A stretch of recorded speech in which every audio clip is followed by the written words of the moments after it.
Hello, welcome back to the channel. Thank you ಯಾರೆಲ್ಲ ನನ್ನ ಚಾನಲ್ನ ಸಬ್ಸ್ಕ್ರೈಬ್ ಮಾಡಿದ್ದೀರಾ, ಸಪೋರ್ಟ್ ಮಾಡ್ತಾ ಇದ್ದೀರಾ.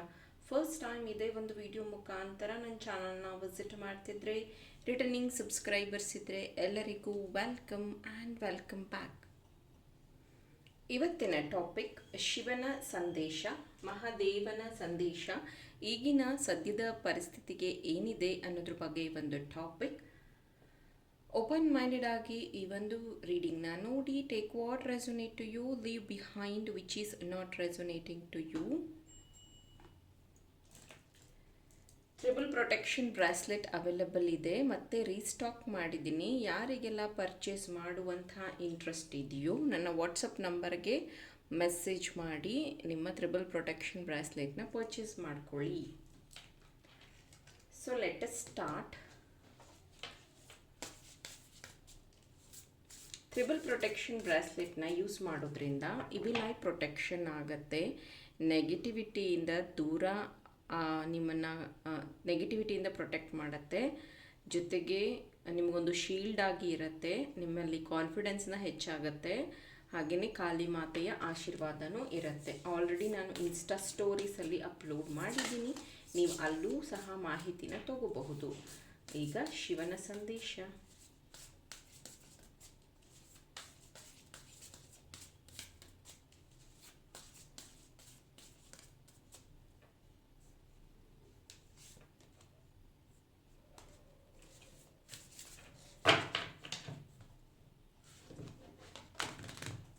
ಅದು ಯಾಕೆ ಅಂದರೆ ಒಂದೇ ಸತಿ 3 ಕಾರ್ಡ್ಸ್ ಬಂತು, ಹಾಗಾಗಿ ನಾನು ಅದನ್ನು ಕನ್ಸಿಡರ್ ಮಾಡ್ತಿಲ್ಲ. ಸರಸ್ವತಿ ದೇವಿ ಇವತ್ತು ಪ್ರೆಸೆನ್ಸ್ ಇರುವಂಥದ್ದು. ಇದಕ್ಕೆ ಮುಂಚೆನೇ, ಈಗ ಜಸ್ಟ್ ಒಂದು 10 ಮಿನಿಟ್ಸ್ ಮುಂಚೆನೇ ನಾನು ಸರಸ್ವತಿ ರಿಲೇಟೆಡ್ ಒಂದು ವಿಡಿಯೋ ಹಾಕಿದ್ದೀನಿ. ತಪಸ್ ಯೂಟ್ಯೂಬಲ್ಲಿ ಇನ್ಸ್ಟಾದಲ್ಲಿ ಹಾಕಿದ್ದೀನಿ. ವಾವ್, ಶಿವನ ಸಂದೇಶ. ಅದಕ್ಕೆ ನಾನು ಹೇಳೋದು, ನಾನು ಯಾವೆಲ್ಲ ರೀಡಿಂಗ್ ಇಲ್ಲಿವರೆಗೂ ಮಾಡಿದ್ದೀನೋ, ನಾನು ಪ್ರೇಯರ್ ಮಾಡುವಂತಹ ನನ್ನ ಇಷ್ಟ ದೇವರು ಶಿವನ ಸಂದೇಶ ಅಂದರೆ ನಂಗೆ ತುಂಬಾ ಇಷ್ಟ. ಫಸ್ಟ್ ಆಫ್ ಆಲ್, ನಾನು ಯಾವಾಗೆಲ್ಲ ಈ ರೀಡಿಂಗ್ ಮಾಡ್ತೀನೋ ಒಂದು 70% ರೀಡಿಂಗ್ಸಲ್ಲಿ ಈ ಕಾರ್ಡ್ ಬಂದಿದೆ. ಎಲ್ಲೆಲ್ಲಿ ನಾನು ಶಿವನ ಸಂದೇಶ ಅಂತ ಮಾಡಿದ್ದೀನೋ ಅಲ್ಲಿ. ಆ್ಯಂಡ್ ಯಾರ್ಯಾರು ಶಿವನ ಭಕ್ತರಿದ್ದೀರೋ ನಿಮಗೂ ಕನೆಕ್ಟಿವ್ ಆಗುತ್ತೆ. ಯಾಕಂತಂದರೆ ಇಲ್ಲಿ ನೋಡ್ಬೋದು ತಪಸ್ಸಿದೆ. ಬಿಕಾಸ್ ಶಿವನ್ ಭಕ್ತರು is not easy, tough person ಆಗಿರ್ತಾರೆ, ತುಂಬ ಹಾರ್ಡ್ ವರ್ಕ್ ಮಾಡೋವಂಥವ್ರು ಆಗಿರ್ತಾರೆ, ಆಮೇಲೆ ಎಥಿಕ್ಸ್ ಫಾಲೋ ಮಾಡೋವಂಥವ್ರಾಗಿರ್ತಾರೆ, ಸ್ವಲ್ಪ ರಫ್ ಆ್ಯಂಡ್ ಟಫ್ ಇರ್ತಾರೆ. ಓಕೆ, ಸೊ ನೋಡೋಣ ಏನಿದೆ ಮುಂದಿನ ಸಂದೇಶ. ವಾವ್, ಫ್ಲವರಿಂಗ್ ಲಕ್ಷ್ಮೀ ದೇವಿನೂ ಪ್ರೆಸೆನ್ಸ್ ಇದ್ದಾರೆ. The source, wow, the creator, no thinkness, ಅದು ಅಲೋನ್ನೆಸ್. ಏನಿದು ಈ ಥರ ಇದೆಲ್ಲ? Okay, no problem. First of all ಇಲ್ಲಿರೋವಂಥವ್ರು 90% ಜನ ಸ್ಪಿರಿಚುಲಿ ತುಂಬ ಸ್ಟ್ರಾಂಗ್ ಪೀಪಲ್ ಇದ್ದೀರ. ನಿಮಗೆ ಒಂದಷ್ಟು ಮೆಸೇಜಸ್ ಚಾನಲ್ ಆಗ್ತಾ ಇರತ್ತೆ. ಮೇ ಬಿ ನಿಮ್ಮ 3rd ಐ ಚಕ್ರ ಆ್ಯಕ್ಟಿವೇಟ್ ಆಗಿಲ್ಲ, ಅಥವಾ 7th ಚಕ್ರ ಬ್ಯಾಲೆನ್ಸ್ ಆಗಿಲ್ಲ ಅಂತಂದರೆ ನಿಮಗೆ ಗೊತ್ತಾಗೋದಿಲ್ಲ ಯಾವ ಒಂದು ಮೆಸೇಜ್ ನಿಮಗೆ ಡೌನ್ಲೋಡ್ ಆಗ್ತಾ ಇದೆ ಅಂತ. ಸೊ ಇಲ್ಲಿ ಶಿವನ ಸಂದೇಶ, ಈ ಒಂದು ಶಿವನ ಮೂರ್ತಿ ನೀವು ನೋಡಬಹುದು, ನಾಟ್ಯ ರಾಜ ಅಂತಲೇ ಹೇಳಬಹುದು. ನಾನು ರೀಸೆಂಟಾಗಿ ಓಕೆ, ಇದರಲ್ಲಿ 4 ಕೈ ಇದೆ ಶಿವನಿಗೆ, ಆ್ಯಂಡ್ ಈ ಥರ ಒಂದು ನಾಟ್ಯದ ಇದರಲ್ಲಿದ್ದಾರೆ. ಸೊ ಯಾರಿಗೆಲ್ಲ ಬಾದಾಮಿ ಕೇವ್ಸ್, ಬಾದಾಮಿಯ ಕಲ್ಲಿನ ಗುಹೆಗಳು ನೆನಪಿದೆಯೋ ಅಥವಾ ನೋಡಿದಿರೋ, ನೀವು ನನಗೆ ಎಸ್ ನೋಡಿದ್ದೀನಿ ಅಂತ ನೀವು ಮೆಸೇಜ್ ಮಾಡಿ ಕಮೆಂಟಲ್ಲಿ. ನಾನು ಈಗ ರೀಸೆಂಟಾಗಿ 4 ಡೇಸ್ ಬ್ಯಾಕ್ ಅಷ್ಟೇ ಬಾದಾಮಿಗೆ ವಿಸಿಟ್ ಮಾಡಿದ್ದೆ. ಅಲ್ಲಿದು ವೀಡಿಯೋಸು ಮಾಡಿದ್ದೀನಿ, ಬಟ್ ನನಗೆ ಅದನ್ನು ಅಪ್ಲೋಡ್ ಮಾಡೋಕ್ಕಾಗುತ್ತೋ ಇಲ್ವೋ ಗೊತ್ತಿಲ್ಲ. ಯಾಕಂದರೆ ನಂದು ಟೂರಿಸ್ಟ್ ರಿಲೇಟೆಡ್ ಚಾನಲ್ ಅಲ್ಲ, ಹಂಗಾಗಿ ನಾನು ಬರೀ ಫೋಟೋಸ್ ವೀಡಿಯೋಸ್ ಮಾಡ್ಕೊಂಡಿದ್ದೀನಿ ನನ್ನ ಪರ್ಪಸ್ಗೆ. ಅಲ್ಲಿರುವಂತಹ ಶಿವನಿಗೆ 8 ಕೈ ಇದ್ದಾವೆ. ಸೊ ಆಮೇಲೆ ಅವರು ನಾಟ್ಯ ಈ ಥರ ಮಾಡ್ತಾ ಇದ್ದಾರಲ್ಲ, ಅದು ಒಂದು ಸ್ವಲ್ಪ ಪೊಸಿಷನ್ ಈ ಥರ ಇಲ್ಲ, 2 ಕಾಲೂ ಭರತನಾಟ್ಯಂ ಪೊಸಿಷನಲ್ಲಿ ಇದೆ. ಸೊ ಅದಕ್ಕೊಂದು ಇಂಪಾರ್ಟೆಂಟ್ ಮೆಸೇಜನ್ನ ನಾನು ಅಲ್ಲಿ ಚಾನಲ್ ಮಾಡಿದೆ. ನಂಬರ್ 8 ಯಾಕೆ, ಇನ್ಫಿನಿಟಿ ಸಿಂಬಾಲ್, ಆಮೇಲೆ ಅಷ್ಟದಿಕ್ಕುಗಳು, ಅಷ್ಟದಿಕ್ಪಾಲಕರು, ಆಮೇಲೆ ಒಂದೊಂದು ಇದರಲ್ಲೂ ಒಂದೊಂದು ಆಯುಧಗಳಿದೆ. ಸೊ ನನಗಲ್ಲಿ ತುಂಬ ವಿಷಯಗಳು ಚಾನಲ್ ಆಯಿತು, ನಾನು ತುಂಬ ಹೊತ್ತು ಇದ್ದೆ ಅಲ್ಲಿ. ಆಮೇಲೆ ನಿಮ್ಮ ರಿಕ್ವೆಸ್ಟ್ ಅಂತ ನಿಮಗೆ ಇಂಟ್ರೆಸ್ಟ್ ಇದೆ ಅಂದರೆ ಬರೀ ಅದ್ರ ಬಗ್ಗೆನೇ ಒಂದು ವಿಡಿಯೋ ಮಾಡ್ತೀನಿ, ಶಿವನ ಮೂರ್ತಿ ಬಗ್ಗೆನೇ. ಬಿಕಾಸ್ ಅಲ್ಲಿ ಬೇರೆ ಅಂದರೆ ಆ ದೇವರುಗಳಿಗೆ ಅಲ್ಲಿರುವಂಥ ಮೂರ್ತಿಗಳು ನೀವು ಯಾರ್ಯಾರು ನೋಡಿದ್ದೀರ ನೋಡ್ಬೋದು. ಬುದ್ಧಂದಿದೆ ಅಲ್ಲಿ, ಜೈನ ಗುಹೆಗಳಿದೆ, ಶಿವ ಇದ್ದಾರೆ, ವಿಷ್ಣು ಇದ್ದಾರೆ. ಅಲ್ಲಿ ಯಾರಿಗೂ ಪೂಜೆ ಆಗೋದಿಲ್ಲ. ಇಟ್ಸ್ ಲೈಕ್ ಒಂದು ಟೂರಿಸ್ಟ್ ಪ್ಲೇಸ್ ಥರ ಇದೆ. ಅದು ಯಾಕೆ ಆ ಥರ ಇದೆ? ಮತ್ತು ಒಂದೊಂದು ಇದರಲ್ಲೂ ಆ ಒಂದು ಶ್ರೀಚಕ್ರ ಆಗಿರಬಹುದು ಕೆತ್ತನೆ, ಗರುಡ ಕೆತ್ತನೆ ಆಗಿರಬಹುದು, ಸ್ವಲ್ಪ ಡಿಫ್ರೆಂಟ್ ಆಗಿದೆ. ವಿಷ್ಣು ಕೂತ್ಕೊಂಡಿರೋ ಪೊಸಿಷನ್ ಸಹ ಡಿಫ್ರೆಂಟ್ ಆಗಿದೆ. ಅಲ್ಲೂ ಒಂದಷ್ಟು ನನಗೆ ಚಾನಲ್ ಆಯಿತು. ನಿಮ್ಗೆ ಇಂಟ್ರೆಸ್ಟ್ ಇದೆ ಅಂತಂದರೆ ನಾನು ಬರೀ ಆ ಬಾದಾಮಿ ಕೇವ್ಸ್ ಬಗ್ಗೆನೇ ಮತ್ತು ನನಗಲ್ಲಿ ಅನುಭವ ಆದ ವಿಷಯಗಳನ್ನೇ ನಾನು ಶೇರ್ ಮಾಡ್ತೀನಿ. ಲಾಂಗ್ ವಿಡಿಯೋ ಇರೋದಿಲ್ಲ, ವಿಷಯ ಜಾಸ್ತಿ ಇದೆ. ಬಟ್ ಮೇ ಬಿ ಅದೊಂದೇ ಫೋಟೋ ಹಾಕಿ ನಾನು ಎಕ್ಸ್ಪ್ಲೇನ್ ಮಾಡಬಹುದು. ನನಗೆ ನೀವು ಇಂಟ್ರೆಸ್ಟೆಡ್ ಟು ನೋ ಅಂತ ಅಂದರೆ ಬಾದಾಮಿಯ ಗುಹೆಗಳ ಬಗ್ಗೆ ನಿಮಗೆ ಇಂಟ್ರೆಸ್ಟ್ ಇದೆ ಅಂದರೆ ಅದರದ್ದೇ ಒಂದು ಸಪ್ರೇಟ್ ಟಾಪಿಕ್ನ ನಾನು ಅಪ್ಲೋಡ್ ಮಾಡ್ತೀನಿ. ನನ್ನ ಚಾನಲ್ ಆಗಿರೋದನ್ನ ಬುಕ್ಕಲ್ಲೂ ಸಹ ಬರೆದಿದ್ದೀನಿ, ನನ್ನ ಜೊತೆಗೆ ಬಂದವ್ರ ಜೊತೆಗೂ ಶೇರ್ ಮಾಡಿದ್ದೀನಿ. ನಾನು ಒಳ್ಳೆಯ ಅನುಭವ ಆಯಿತು ನನಗಲ್ಲಿ. ಆಮೇಲೆ ಇವತ್ತಿನ ಈ ಮೆಸೇಜಲ್ಲಿ ನಾನು ಏನು ಹೇಳ್ತಾ ಇದ್ದೀನಿ ಅಂದರೆ, ಶಿವ ನೀವು ಯಾವಾಗೂ ನೋಡಿ, ಯಾವುದೇ ಫೋಟೋ ನೋಡಿ, ಶಿವನ ಫೋಟೋ, ಶಿವ ಯಾವತ್ತೂ ಕಂಫರ್ಟ್ ಆಗಿರೋದಿಲ್ಲ.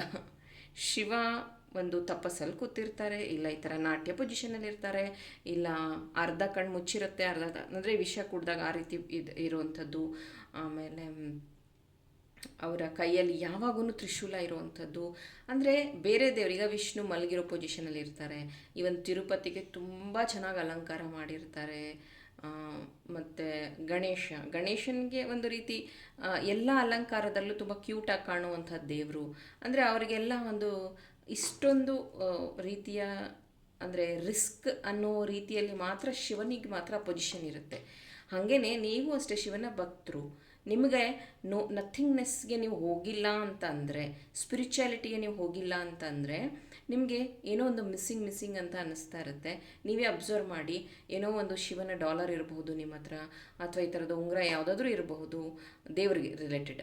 ಆಮೇಲೆ ವಿಭೂತಿ ಇಟ್ಕೊಳ್ಳೋವಂಥವ್ರಾಗಿರ್ಬೋದು, ಕುಂಕುಮ ಇಟ್ಕೊಳ್ಳೋವಂಥದ್ದಾಗಿರ್ಬೋದು. ನೀವು ಅದನ್ನು ಫಾಲೋ ಮಾಡಿಲ್ಲ ಅಂದರೆ ನಿಮ್ಗೆ ಅನಿಸ್ತಾ ಇರುತ್ತೆ ಏನೋ ಮಿಸ್ಸಿಂಗ್ ಆಗಿದೆ ನನ್ನ ಲೈಫಲ್ಲಿ, ಮಿಸ್ ಆಗಿದೆ ಅಂತ ಅನಿಸ್ತಾ ಇರುತ್ತೆ. ಮತ್ತು ಇದುವರೆಗೂ ನೀವು ಏನೆಲ್ಲ ಮ್ಯಾನಿಫೆಸ್ಟ್ ಮಾಡಿದ್ದೀರೋ ಅದೆಲ್ಲ ಆಗಿದೆ, ಇಲ್ಲ ಅಂತಲ್ಲ. ಮತ್ತು ಯಾವುದು ಮ್ಯಾನಿಫೆಸ್ಟ್ ಆಗಿಲ್ವಲ್ಲ ಅದರಿಂದನೂ ನಿಮ್ಗೆ ಒಳ್ಳೆಯದಾಗಿದೆ. I will bet you. ಜೊತೆಗೆ ಇಲ್ಲಿ ಲಕ್ಷ್ಮೀ ದೇವಿಯ ಆಶೀರ್ವಾದ ನಿಮ್ಮ ಜೊತೆಗೆ ಇರೋದ್ರಿಂದ ನಿಮ್ಮ ಲೈಫಲ್ಲಿ ಲಕ್ಷ್ಮಿ ಮತ್ತು ಸರಸ್ವತಿ ನೋಡ್ಬೋದು. ಇಲ್ಲಿ ಸರಸ್ವತಿ ಬ್ಲೆಸ್ಸಿಂಗ್ಸು ಇದೆ, ಲಕ್ಷ್ಮೀ ದೇವಿನೂ ಇದ್ದಾರೆ. ಗ್ರೀನ್ ತಾರಾಮ ಅಂತಲೂ ಹೇಳಬಹುದು. ರೀಸೆಂಟಾಗಿ ನೀವು ಗ್ರೀನ್ ತಾರಾಮ ಮಂತ್ರನ ಚಾಂಟಿಂಗ್ ಸಹ ಮಾಡ್ತಿರಬಹುದು, ಅದರ ಉಪಯೋಗ ತಗೋತಾ ಇರಬಹುದು. ಯಾವುದಾದ್ರೂ ಮಂತ್ರನ ನೀವು ಅಡಾಪ್ಟ್ ಮಾಡ್ಕೊಂಡಿರ್ಬೋದು, ಹೇಳೋ ಅಂಥದ್ದು. ದಿನ ನೀವು ಅದನ್ನು ಹೇಳೋದ್ರಿಂದ ನಿಮಗೆ ಒಳ್ಳೆಯ ಎನರ್ಜಿ ಸಿಗ್ತಾ ಇದೆ, ಅದರಿಂದ ನಿಮ್ಮ ಸ್ಪಿರಿಚುವಲ್ ಗ್ರೋತ್ ಆಗ್ತಿದೆ ಅಂತಲೂ ಕಾಣಿಸ್ತಾ ಇದೆ. ಇದು ಅಲೋನ್ನೆಸ್ ಏನು ಹೇಳುತ್ತೆ ಗೊತ್ತಾ? ತುಂಬ ಜನ ಅಂದ್ಕೊಂಡಿದ್ದಾರೆ ಸ್ಪಿರಿಚುಯಾಲಿಟಿ ಅಂದ ತಕ್ಷಣ ಇಟ್ಸ್ ವೆರಿ ಈಸಿ. ಸ್ಪಿರಿಚುಯಾಲಿಟಿ ಅಂದರೆ ದೇವ್ರ ಬಗ್ಗೆ ಮಾತಾಡೋದು, ದೇವ್ರ ಜೊತೆಗೆ ಪ್ರೇಯರ್ ಮಾಡೋದು, ಆಮೇಲೆ ರುದ್ರಾಕ್ಷಿ ಹಾಕೋದು, ಬ್ರೆಸ್ಲೆಟ್ಸ್ ಹಾಕೋದು, ದೇವ್ರ ಫೋಟೋಗಳನ್ನು ಹಾಕೊಳ್ಳೋದು, ಇದು ಸ್ಪಿರಿಚುಯಾಲಿಟಿ. ನೋ, ಸ್ಪಿರಿಚುಯಾಲಿಟಿ ಅಂತಂದರೆ ಮತ್ತೆ ಹೇಳ್ತಾ ಇದ್ದೀನಿ, ಇಟ್ಸ್ ಅ ಹೀಲಿಂಗ್. ಎಲ್ಲದನ್ನು ಕಳ್ಕೊತೀರಾ, ಎಲ್ಲರಿಂದ ದುಃಖ ಆಗ್ತಾ ಇರತ್ತೆ, ಪದೇ ನೋವಾಗ್ತಿರುತ್ತೆ, ಕ್ಲೆನ್ಸ್ ಆಗ್ತಾ ಇರುತ್ತೆ, ಟ್ರಾಮಾ ರಿಲೀಸ್ ಆಗ್ತಾ ಇರುತ್ತೆ, ಫ್ಯಾಮಿಲಿಯಲ್ಲೇ ನೀವು ಡಿಫ್ರೆಂಟ್ ಅಂತ ಅನ್ನಿಸ್ತಾ ಇರ್ತೀರಾ, ಎಲ್ಲದರಲ್ಲೂ ನಿಮಗೆ ಡಿಫಿಕಲ್ಟ್ ಪಾತ್ ಸಿಗ್ತಾ ಹೋಗುತ್ತೆ, ಎಲ್ಲದರಲ್ಲೂ ಲರ್ನಿಂಗ್ ಸಿಗ್ತಾ ಹೋಗುತ್ತೆ. ಯಾರು ನಿಮ್ಮ ಜೊತೆಗೆ ಪರ್ಮನೆಂಟ್ ಆಗಿರೋದಿಲ್ಲ, ಎಲ್ಲರೂ ನಿಮ್ಮನ್ನು ಒಂದು ರೀತಿ ಡಿಫ್ರೆಂಟಾಗಿ ನೋಡ್ತಿರ್ತಾರೆ. ಆಮೇಲೆ ಎಲ್ಲ ಈ ಒಂದು ಮ್ಯಾಟೀರಿಯಲಿಸ್ಟಿಕ್ ವರ್ಲ್ಡಲ್ಲಿ ಅವ್ರ ಥರ ಸ್ಪಿರಿಚುವಲ್ ವ್ಯಕ್ತಿ ಬದುಕಕ್ಕೆ ಆಗ್ತಿರೋದಿಲ್ಲ, ಅನ್ಫಿಟ್ ಅಂತ ಅನ್ನಿಸ್ತಾ ಇರುತ್ತೆ. ಮೇ ಬಿ ಅವ್ರು ಎಂಜಾಯ್ ಮಾಡೋದನ್ನು ಸ್ಪಿರಿಚುವಲ್ ಪರ್ಸನ್ ಎಂಜಾಯ್ ಮಾಡೋದಿಲ್ಲ, ಸ್ಪಿರಿಚುವಲ್ ಪರ್ಸನಿಗೆ ಲೈಕ್ ಆಗೋದು ನಾರ್ಮಲ್ ಪೀಪಲಿಗೆ ಲೈಕ್ ಆಗೋದಿಲ್ಲ. ಮೇ ಬಿ ಅವ್ರ ಮಾತು ಚುಚ್ಚು ಕಟುರ ಅಂತ ಅನ್ನಿಸ್ತಾ ಇರಬಹುದು. ದಿಸ್ ಆಲ್ ಸ್ಪಿರಿಚುವಲ್ ಜರ್ನಿಯಲ್ಲಿ ಬೇರೆಯವ್ರು ಅಂದರೆ ಇದು ಮೆಂಟಲ್ ವರ್ಡ್, ಸಾರಿ ಹಿಂಗಂತಿದ್ದೀನಿ ಅಂತ, ಹುಚ್ಚರ ಸಂತೆ ಅಂತಾರಲ್ಲ, ಅದರೊಳಗಡೆ ನಿನ್ನನ್ನು ನೀನು ಮ್ಯಾನೇಜ್ ಮಾಡೋದಿದೆಯಲ್ಲ, ಅದೇ ಸ್ಪಿರಿಚುಯಾಲಿಟಿ. ಇದು ತುಂಬ ಜನಕ್ಕೆ ನಾನು ಹೇಳಿದ್ದೀನಿ. ಕೆಲವೊಬ್ರಿಗೆ ಕೋಪ ಬರ್ಬೋದು, ಕೆಲವೊಬ್ರಿಗೆ ನಗು ಬರ್ಬೋದು. This is the reality. ಯಾಕಂದರೆ ನೀವು ಯಾವಾಗೂ ನಿಮ್ಮ ಭಾವನೆಗಳನ್ನು ಅಥವಾ ನಿಮ್ಮ ಅಡ್ವೈಸ್ನ ಹೇಳಕ್ಕೆ ಹೋದಾಗೆಲ್ಲ ಅವ್ರು ಏನು ಹೇಳ್ತಾರೆ ಗೊತ್ತಾ, ಅಯ್ಯೋ ಸುಮ್ಮನಿರು, ಅದೆಲ್ಲ ಹೇಳಕ್ಕೆ ಚೆನ್ನಾಗಿರುತ್ತೆ, ಅದನ್ನು ಪ್ರಾಕ್ಟಿಕಲಾಗಿ ಅನುಭವಿಸೋರಿಗೆ ಗೊತ್ತು. ಎರಡನೇದು, ನಿನಗೇನು, ನೀನು ಇದನ್ನೆಲ್ಲ ಅಂದರೆ ನೀನು ಸ್ಪಿರಿಚುವಲ್ ಆಗಿಬಿಟ್ಟಿದೆಯಾ, ನಿನಗಿದೆಲ್ಲ ಏನೂ ಇದೇ ಇಲ್ಲ, ತುಂಬ ನೀನು ಮೇಧಾವಿ ಥರ ಮಾತಾಡ್ತೀಯ, ಈ ಥರ. ದೆನ್ ಆಮೇಲೆ ಇನ್ನೊಂದು, ಈ ಅಲೋನ್ನೆಸ್ ಅನ್ನೋಂಥ ಕಾರ್ಡಲ್ಲಿ ಏನು ಹೇಳ್ತಿದೆ ಅಂದರೆ, ನಾನು ಈಗ ರೀಸೆಂಟಾಗಿ ಒಂದು 2-3 ಏನಂತಾರೆ ಪಾಡ್ಕಾಸ್ಟ್ಗಳನ್ನು ನೋಡ್ತಾ ಇದ್ದೆ. ಅದರಲ್ಲಿ ಈ ಸೀರಿಯಲ್ ರಿಲೇಟೆಡ್ ಮತ್ತು ಮೂವಿ ರಿಲೇಟೆಡ್ ಅವರು ವ್ಯಕ್ತಿಗಳು ಬಂದಿದ್ದರು, ಅವರು ಲೇಡೀಸ್. ಓಕೆ, ಸೊ ಅವರು ತುಂಬ ಶೇರ್ ಮಾಡ್ಕೊತಾ ಇದ್ರು. ನಾನು ಈ ಒಂದು ಅಂದರೆ ಈ ಸಿನಿಮಾ ರಂಗಕ್ಕೆ ಬಂದ ಮೇಲೆ, ಈ ಧಾರಾವಾಹಿಗಳಿಗೆ ಬಂದ ಮೇಲೆ ತುಂಬ ಜನ ನನಗೆ ಹರ್ಟ್ ಮಾಡಿದ್ದಾರೆ, ನನಗೆ ಬಾಡಿ ಶೇಮಿಂಗ್ ಮಾಡಿದ್ದಾರೆ, ಅಂದರೆ ದಪ್ಪ ಸಣ್ಣ ಅನ್ನೋದ್ರ ಬಗ್ಗೆ, ಅಥವಾ ನನಗೆ ಕೆಟ್ಟದಾಗಿ ಮಾತಾಡಿದ್ದಾರೆ. ಅದೆಲ್ಲ ನಂಗೆ ನೆನಪಿದೆ, ಅದೆಲ್ಲ ನಂಗೆ ದುಃಖ ಆಗಿದೆ. ಜನ ಇರೋದೇ ಮಾತಾಡೋದಕ್ಕೆ, ನೀನು ಹೇಗಿದ್ದರೂ ಮಾತಾಡ್ತಾರೆ, ಫಸ್ಟ್ ಪಾಯಿಂಟ್. ಸೆಕೆಂಡ್ ಪಾಯಿಂಟ್, ಎಲ್ಲರನ್ನು ನಾನು ಹೆಲ್ಪ್ ಮಾಡಿದ್ದೀನಿ, ಎಲ್ಲರಿಗೂ ನಾನು ಸಹಾಯ ಮಾಡಿದ್ದೀನಿ, ಇದನ್ನು ನಾನು ಹೇಳ್ಕೊಳ್ಳೋದಿಲ್ಲ, ಆದರೂ ಅವ್ರು ನನಗೆ ಹಂಗಂದರು. ಮತ್ತೆ ಮತ್ತೆ ಹೇಳ್ತಾ ಇದ್ದೀನಿ, ನೀವೇನು ಮಾಡ್ತಿದ್ದೀರಾ, ಈಗೇನು ನಡೀತಿದೆ ಅದು ನಿಮ್ಮ ಕರ್ಮಫಲಗಳಿಂದ, ನಿಮ್ಮ ಕೈಯಿಂದ ಮಾಡಿಸ್ತಾ ಇದ್ದಾರೆ ದೇವರು. ಆ್ಯಂಡ್ ಯು ಡಿಸರ್ವ್, ನಿಮ್ಮ ಮಿಷನ್ ಅದು. ನೀವು ಅವ್ರಿಗೆ ಸಹಾಯ ಮಾಡೋದು, ಒಬ್ಬರಿಗೆ ಹೆಲ್ಪ್ ಮಾಡೋದು, ಒಬ್ಬರಿಗೆ ಅಡ್ವೈಸ್ ಮಾಡೋದು ನಿಮ್ಮ ಕರ್ತವ್ಯ, ನಿಮ್ಮ ಮಿಷನ್ ಅದು. ಅವರಿಂದ ಅದೇ ಬರಬೇಕು ಅನ್ನೋದು ಸುಳ್ಳು. ಅವರಿಂದ ಅದೇ ಬರಬೇಕು ಅಂತಲ್ಲ. ದಿಸ್ ಈಸ್ ವಾಟ್ ಕರ್ಮ ರಿಟರ್ನ್ಸ್ ಅಂತಾರಲ್ಲ, ಅವರಿಗೆ ಅವ್ರ ಕರ್ಮನ ನಿಮ್ಮಿಂದ ರಿಟರ್ನ್ ಆಗಿಲ್ಲ ಅಂದರೆ ಬೇರೆಯವರಿಂದ ಆಗತ್ತೆ. ಸೊ ಈ ರೀತಿಯಾಗಿ ಬೇರೆಯವ್ರ ಹತ್ರ ಹೋಗಿ ನೀವು ನಿಮ್ಮ ಕಷ್ಟಗಳನ್ನು ಹೇಳ್ಕೊಳ್ಳೋದು, ಅಂದರೆ ನನಗೆ ಯಾರೂ ಇಲ್ಲ, ನಾನು ಅಲೋನು, ನನಗೆಲ್ಲ ಕೈ ಬಿಟ್ಬಿಟ್ರು, ನನ್ನ ಅಂದರೆ ನಡು ನೀರಲ್ಲಿ ನನ್ನ ಕೈ ಬಿಟ್ಟು ಹೋಗಿದ್ದಾರೆ, ನನ್ನ ಜೊತೆಗಿರ್ತೀನಿ ಅಂದಿದ್ದವರು, ಈ ಥರ ಎಲ್ಲ ನೀವು ನಿಮ್ಮ ಫೀಲಿಂಗ್ಸ್, ನಿಮ್ಮ ಇದನ್ನು ಹೇಳ್ಕೊಳ್ಳುವಾಗ ಬೇರೆಯವರು ಅದನ್ನು ಮಾರ್ಕೆಟ್ ಮಾಡ್ಕೋತಾರೆ. ಬೇರೆಯವರು ನಿಮ್ಮ ಫೀಲಿಂಗ್ಸ್ ಜೊತೆ ಆಟ ಆಡ್ತಾರೆ. ಬೇರೆಯವರು ನಿಮ್ಮ ಜೀವನದಲ್ಲಿ ಬಲವಂತವಾಗಿ ಬಂದುಬಿಡ್ತಾರೆ. ನೀವೇ ಅದಕ್ಕೆ ಅವಕಾಶ ಕೊಡ್ತೀರಾ. ಈ ಅಲೋನ್ನೆಸ್ ಅನ್ನೋದನ್ನು ವಿನ್ ಮಾಡಬೇಕು. ಯಾವಾಗ ನಥಿಂಗ್ನೆಸ್ಸಿಂದ, ಸ್ಪಿರಿಚುಯಾಲಿಟಿಯಿಂದ ಮಾತ್ರ ಅದನ್ನು ವಿನ್ ಮಾಡೋದಕ್ಕೆ ಸಾಧ್ಯ. ಕೆಲವೊಬ್ಬರು ನನಗೆ ಟೆಕ್ಸ್ಟ್ ಮಾಡ್ತಾರೆ, ನೀವು ತುಂಬಾ ಸ್ಪಿರಿಚುವಲಾಗಿ ಮಾತಾಡ್ತೀರಾ ಅಂತ. ಇದೊಂದು ಚಾನಲ್ ಇರೋದೇ ಆ ರೀತಿ, ಟ್ಯಾರೋ ರೀಡಿಂಗ್ ಅಂತ ಅಂದರೆ ತುಂಬ ಜನ ಎಂಟರ್ಟೈನ್ಮೆಂಟ್ ಅಂತ ಅಂದ್ಕೊಂಡ್ಬಿಟ್ಟಿದ್ದಾರೆ. ಎಷ್ಟೋ ಸತಿ ಇವಾಗ ನಾನು ಪ್ರವಚನ ಮಾಡಬೇಕು, ನಾನು ದೇವ್ರ ಬಗ್ಗೆ ಮಾತಾಡ್ತೀನಿ ಬನ್ನಿ ಅಂದರೆ ಯಾರೂ ಬರೋದಿಲ್ಲ. ಆಮೇಲೆ ನಾನು ಆಫ್ಲೈನ್ ಕ್ಲಾಸಸ್ನ ಮಾಡ್ತೀನಿ ಬನ್ನಿ ಅಂದರೆ ಯಾರೂ ಬರೋದಿಲ್ಲ. ಟ್ಯಾರೋ ರೀಡಿಂಗಲ್ಲಿ ನಾನು ಅಟ್ಲೀಸ್ಟ್ ಆ ಮಾಹಿತಿನ ಕೊಡೋದಕ್ಕೆ ಟ್ರೈ ಮಾಡ್ತೀನಿ. ನಿಮ್ಮ ಸ್ಪಿರಿಚುವಲ್ ಜರ್ನಿಗೆ ಇದು ಸ್ವಲ್ಪ ನನ್ನ ಕಡೆಯಿಂದ ಅಳಿಲು ಸೇವೆ ಥರ ಹೆಲ್ಪ್ ಆಗುತ್ತೆ ಅಂತ ಅಷ್ಟೇ ಹೊರತು ಇಲ್ಲಿ ಯಾರನ್ನೋ ಪರ್ಸ್ನಲಾಗಿ ಹರ್ಟ್ ಮಾಡಬೇಕು ಅಂತ ಅಲ್ಲ. ಇನ್ನೂ ಒಂದು ನಾನು ಇಂಟರ್ವ್ಯೂನೋ ಏನೋ ಒಂದು ನೋಡಿದೆ, ರೀಲೋ ಏನೋ ನೋಡಿದೆ, ಯಾರೋ ಒಬ್ಬರು ನಟಿಯವರು, ನಾನು ಹೇಳಲ್ಲ, ಹೆಸರು ಹೇಳೋದಿಲ್ಲ, ಅವ್ರು ಹೇಳ್ತಾಯಿದ್ರು, ನಾನು ತಪ್ಪು ಮಾಡಿಲ್ಲ ಅಂತಂದರೆ ಯಾವ ದೇವರೇ ಬಂದ ನನ್ನ ಮುಂದೆ ನಿಂತ್ಕೊಂಡ್ರು ನಾನು ಕ್ಷಮೆ ಕೇಳಲ್ಲ ಅಂತ. ವೈ? ದೇವರು ಯಾಕೆ ಬೇಕು ನಿಮಗೆ? ನೀವು ಮಾಡಿರುವಂತಹ ಪಾಪ ಕರ್ಮಗಳಾಗಿರಬಹುದು, ನಿಮ್ಮ ಜೀವನದಲ್ಲಿ ನಡೆದಿರುವಂತಹ ಸರಿಯೋ ತಪ್ಪೋ ಸಂದರ್ಭ ಆಗಿರಬಹುದು, ದೇವರನ್ನು ಯಾಕೆ ಕರಿತೀರಾ? ಈ ರೀತಿಯಾಗಿ ದೇವರಾಣೆ ಮಾಡೋದು, ದೇವ್ರು ಬರಲಿ, ದೇವ್ರ ಪ್ರತ್ಯಕ್ಷ ಆದರೂ ನಾನು ಮಾತಾಡ್ತೀನಿ, ದೇವ್ರು ಬಂದರೆ, ಇದೆಲ್ಲ ಪಾಪ ಕರ್ಮಗಳು. ಇವಾಗ ಪಕ್ಕದ ಮನೆ ಮಕ್ಕಳನ್ನ ನಿಮ್ಮ ಆಣೆ ಪ್ರಮಾಣದಲ್ಲಿ ತೊಗೊಂಡ್ರೆ ಹೆಂಗಿರುತ್ತೆ? ಅವ್ರು ಸಹಿಸ್ತಾರ ಅವ್ರ ಅಪ್ಪ ಅಮ್ಮ? ಹಾಗೆಯೇ ನಿಮ್ಮ ಅಥವಾ ನಿಮ್ಮ ಮಕ್ಕಳನ್ನ ಬೇರೆಯವರು ಜಗಳದಲ್ಲಿ ಅವರ ಹೆಸರನ್ನು ಬಳಸಿದ್ರೆ ನೀವು ಸುಮ್ಮನಿರ್ತೀರ? ಹಾಗೆಯೇ ಸ್ಪಿರಿಚುವಲ್ ಎನರ್ಜೀಸ್, ಹಾಗೆಯೇ ದೇವರ ಹೆಸರು ತಗೋಬೇಕು ಅಂದರೆ ನಿನಗೆ ನಿಯತ್ತಿರಬೇಕು. ನಿನ್ನ ಜೀವನಕ್ಕೆ ದೇವ್ರು ಯಾಕೆ ಎಂಟರ್ ಆಗ್ತಾನೆ ಮೈ ಡಿಯರ್? ನಿನ್ನ ಮಿಷನ್ ಇದು, ನೀನೇ ಕಂಪ್ಲೀಟ್ ಮಾಡ್ಕೋಬೇಕು. ಎಲ್ಲದಕ್ಕೂ ದೇವರಾಣೆ, ದೇವ್ರು ಬರಲಿ, ದೇವ್ರು ಬಂದ, ನೋ. ನಾನು ನಿಮಗೆ ಹೇಳ್ತಾ ಇರೋ ಅಡ್ವೈಸ್ ಯಾವತ್ತೂ ಈ ದೇವರಾಣೆ, ದೇವರಾದ ಬಂದರೆ ಹೇಳ್ತೀನಿ, ಆ ದೇವ್ರಿಗೆ ಗೊತ್ತು ನನ್ನ ಕಷ್ಟ ಏನು ಅಂತ, ದೇವರೊಬ್ಬನಿಗೆ ನನಗೆ ಇದೆಲ್ಲ ನೀವು ಮೆನ್ಷನ್ ಮಾಡಬೇಡಿ. ಇದರಿಂದ ನಿಮ್ಮ ಪಾಪ ಕರ್ಮಗಳು ಜಾಸ್ತಿ ಆಗುತ್ತೆ. ಸರಸ್ವತಿ ಫಸ್ಟ್ ಕಾರ್ಡ್ ಬಂದಿರೋದು, ಸರಸ್ವತಿ ಎಲ್ಲಿರ್ತಾರೆ? ನಾಲ್ಗೆಯಲ್ಲಿರ್ತಾರೆ. ಸೊ ನೀವು ಮಾತಾಡುವಂಥ ಮಾತು, ಆಣೆ, ಪ್ರಮಾಣ ಎಲ್ಲದರ ಬಗ್ಗೆ ಎಚ್ಚರ ಇರಲಿ. ದೇವರನ್ನು ನಿಮ್ಮ ಜಗಳಗಳಲ್ಲಿ ತರಬೇಡಿ, ಮಾತುಗಳಲ್ಲಿ ತರಬೇಡಿ. ನಥಿಂಗ್ನೆಸ್, ಝೀರೋ, ಶೂನ್ಯ, ಅಲೋನ್ ಆಗಿದ್ದೀರಾ, ಅಥವಾ ಈ ಜರ್ನಿ ನಿಮಗೆ ಡಿಫಿಕಲ್ಟ್ ಆಗ್ತಿದೆ ಅಂದರೆ you are chosen one. So ಈಗ ಶಿವನ ಸಂದೇಶ ಏನಿದೆ ಅಂತಂದರೆ, ನಿಮಗೆ ಕಷ್ಟ ಅನ್ನಿಸ್ತಾ ಇರಬಹುದು, ದುಃಖ ಅನ್ನಿಸ್ತಾ ಇರಬಹುದು, ಪ್ರೇಯರ್ ಮಾಡಿ. ಪ್ರೇಯರ್ ಅಂದರೆ ನಿಮಗೆ ಗೊತ್ತಿರುವಂಥ ಪ್ರೇಯರ್ಸ್ನ ಮಾಡಿ, ದೇವರ ಆರಾಧನೆ ಮಾಡಿ. ಮೇ ಬಿ ಇವಾಗ ಕಷ್ಟ ಆಗಿರಬಹುದು, ಸ್ವಲ್ಪ ದಿನ ಆದಮೇಲೆ ಈ ಸಮಯನ ನಾನು ಈಗಷ್ಟೇ ಒಂದು ಲಾಸ್ಟ್ ಮಂತ್ ಒಂದು ರೀಡಿಂಗ್ ಮಾಡಿದ್ದೆ. ಲಾಸ್ಟ್ ಮಂತ್ ಇಲ್ಲ, ಈ ಮಂತ್ ಸ್ಟಾರ್ಟಿಂಗಲ್ಲೇ. ಅಂದರೆ ಒಂದು ಸ್ವಲ್ಪ ಅದು ಎಕ್ಸ್ಟ್ರೀಮ್ ಆಗಿತ್ತು. ಅಂದರೆ ಮುಂದೆ 2025 ತುಂಬ ಕ್ರಿಟಿಕಲ್ ಆಗಿರುತ್ತೆ, ನೀವು ಅದನ್ನು ಹೇಗೆ ನಿಭಾಯಿಸ್ತೀರಾ ಇದ್ರ ಬಗ್ಗೆ ಎಲ್ಲ ಇತ್ತು. ಅದ್ರ ಬಗ್ಗೆ ನೆಗೆಟಿವ್ ಕಮೆಂಟ್ಸ್ ಜಾಸ್ತಿ ಬಂದಿದೆ, ನೀವೆಲ್ಲರಿಗೂ ಹೆದರಿಸ್ತೀರಾ ಹಾಗೆ ಹೇಗೆ ಅಂತ. ನೋಡಿ, ಈ ಜರ್ನಿಲಿ ಯಾರಿದ್ದೀರೋ ನಿಮಗೆ 2025 ತುಂಬ ಈಸಿಯಾಗಿರುತ್ತೆ. ನೀವು ಇದನ್ನು ಈಗಷ್ಟೇ ಸ್ಟಾರ್ಟ್ ಮಾಡ್ತಿದ್ದೀರಾ, ಆಲ್ ದ ಬೆಸ್ಟ್. ನೀವು ಇದನ್ನು ಇವಾಗ ತಿಳ್ಕೊಂಡು ಸ್ಟಾರ್ಟ್ ಮಾಡ್ತಿದ್ದೀರಾ, ಆಲ್ ದ ಬೆಸ್ಟ್. ಬಟ್ ನೀವು ಇದನ್ನು ತಿಳ್ಕೊಂಡಿಲ್ಲ ಅಂದರೆ 2025 ಈಗ ನೋಡಿ, ಜುಲೈ ತುಂಬ ಟಫ್ ಇದೆ, ಓಕೆ, ಮತ್ತು ಅಕ್ಟೋಬರ್ವರೆಗೂ ತುಂಬ ಟಫ್ ಇದೆ.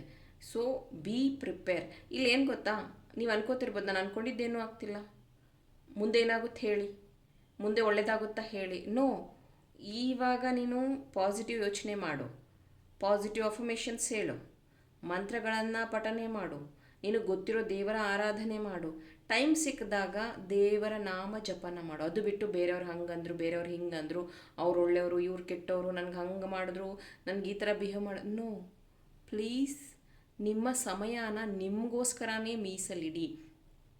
ಈಗ ನೀವು 6 ತಿಂಗಳು ಆರಾಮಾಗಿ ವೇಸ್ಟ್ ಮಾಡಿದ್ದೀರಾ. ಐ ವಿಲ್ ಬೆಟ್ ಯು ನೀವೇನೂ ಮಾಡಿಲ್ಲ ಅಂತ. ಅಕಸ್ಮಾತ್ ನೀವೇನಾದರೂ ಸಾಧನೆ ಮಾಡಿದರೆ ಕಮೆಂಟಲ್ಲಿ ತಿಳಿಸಿ, ಈ 6 ಮಂತಲ್ಲಿ ನಾನು ಇದು ಅಚೀವ್ ಮಾಡಿದ್ದೀನಿ ಅಂತ. ನಾನು ಆ ಕಮೆಂಟ್ನ ಲೈಕ್ ಮಾಡ್ತೀನಿ. I appreciate you. ಆ್ಯಂಡ್ ಇನ್ನು ಮಿಕ್ಕಿರುವಂಥ 6 ಮಂತನ್ನ ತುಂಬಾ ಪ್ರೀಷಿಯಸ್ ಆಗಿ ಉಪಯೋಗಿಸ್ಕೊಳ್ಳಿ. ತುಂಬಾ ಇಂಪಾರ್ಟೆಂಟ್ ಇದೆ ಈ ಒಂದು ಜೀವನ. ಸ್ಪಿರಿಚುಯಾಲಿಟಿಗೆ ಬೇಗ ನೀವು ಬಂದರೆ ಸತ್ಯುಗಕ್ಕೆ ಬೇಗ ನೀವು ನಿಮ್ಮ ಜರ್ನಿನ ತೊಗೊಂಡು ಹೋಗ್ಬೋದು. ಕಲಿಯುಗ ಎಂಡ್ ಆಗುತ್ತೆ, ಸತ್ಯುಗ ಶುರುವಾಗುತ್ತೆ, ಅದು ಇನ್ನೊಂದು ಟಾಪಿಕ್. ಬಟ್ ಈಗ ಬಂದಿರುವಂಥ ಕಾರ್ಡ್ಸ್ನ ನಾನಿಲ್ಲಿ ಎಕ್ಸ್ಪ್ಲೇನ್ ಮಾಡಿದ್ದೀನಿ ಶಿವನ ಸಂದೇಶದಲ್ಲಿ. ಐ ಹೋಪ್ ಇದರಿಂದ ಇನ್ಸೈಟ್ಸ್, ಇನ್ಫಾರ್ಮೇಷನ್ ಸಿಕ್ಕಿದೆ, ಹೆಲ್ಪ್ಫುಲ್ ಆಗಿದೆ ಅಂತ. ಹಾಗಿದ್ರೆ ಈ ಒಂದು ವಿಡಿಯೋಗೆ ಲೈಕ್ ಮಾಡಿ, ನನ್ನ ಚಾನಲ್ನ ಸಬ್ಸ್ಕ್ರೈಬ್ ಮಾಡಿ. ಇದೇ ರೀತಿಯ ಇಂಟ್ರೆಸ್ಟಿಂಗ್ ಟಾಪಿಕ್ಸ್ ಜೊತೆ ನಿಮ್ಮ ಜೊತೆ ಜಾಯಿನ್ ಆಗ್ತೀನಿ. ಟಿಲ್ ದೆನ್ ಟೇಕ್ ಕೇರ್, ಬಾಯ್.